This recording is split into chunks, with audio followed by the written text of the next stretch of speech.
Hello students, चलिए start करते हैं। एक्सरसाइज 13.2 प्रोबेबिलिटी का क्वेश्चन नंबर 9 देखते हैं क्या है।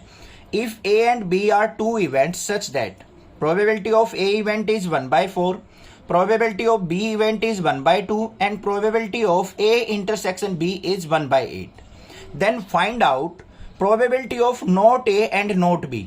ध्यान से सुनो बच्चों, क्या पूछा है उसने। Probability of not A and not B हमें क्या करनी है, यहां पे फाइंड आउट करनी है। पहले तो इसका मतलब समझ लो ये है क्या चीज, ठीक है। देखो क्या है यहां पे, probability of not A and not B,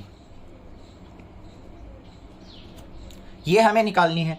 तो इसका मतलब क्या है, probability of not A. Not A का मतलब ए के ऊपर बार भी लग जाता है, कई बार डैश भी लगा देते हैं। एंड आएगा, इसका मतलब होता है इंटरसेक्शन। नोट बी मतलब बी के ऊपर बार। ये हमें फाइंड आउट करना है कि क्या होगा।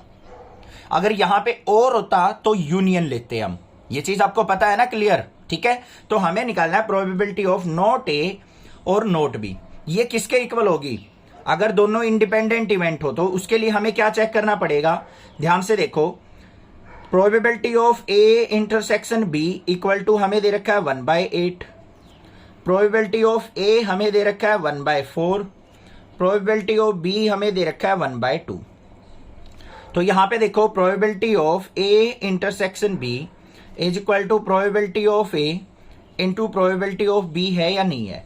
ये वैल्यू क्या है, 1/8 इज इक्वल टू 1/4 मल्टीप्लाई 1/2, ये इक्वल है। तो यहां पे क्या लिख देंगे हम, so A and B are independent event.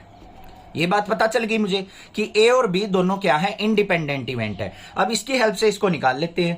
Probability of A not A intersection not B किसके इक्वल होगा। अगर इस पे मैं इंडिपेंडेंट इवेंट की प्रोबेबिलिटी निकालता हूं तो probability of not A into probability of not B, यही तो होगा अगर ये दोनों इंडिपेंडेंट थे तो इसको सिंप्लीफाई कर लेंगे तो क्या होगा यहां पे, प्रोबेबिलिटी ऑफ नोट ए कैसे निकलेगी भाई। टोटल प्रोबेबिलिटी क्या होती है 1, नोट ए की निकालनी है। क्लास 11th में 10th में सीखी है हमने।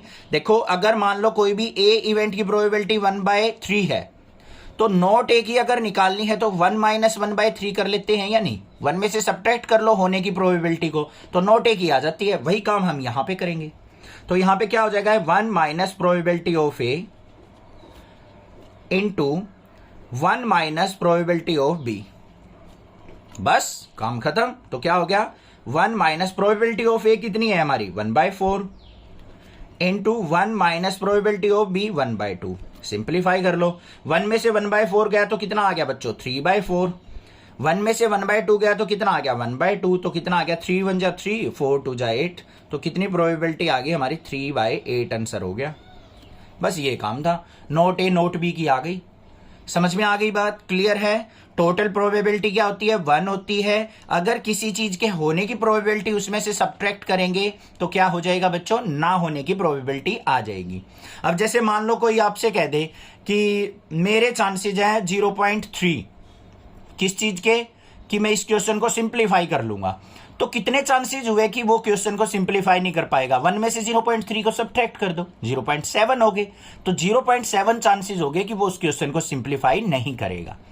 बात क्लियर, कंसेप्ट समझ में आया। चैनल को जरूर सब्सक्राइब कर देना, लाइक करना, कमेंट करना और ज्यादा से ज्यादा बच्चों में शेयर जरूर कर देना। क्लास 8, 9, 10th, 11th के बच्चों को भी नेक्सा क्लासेस के बारे में प्लीज जरूर बताना। Thank you students for your love and support for your Nexa classes. Thank you.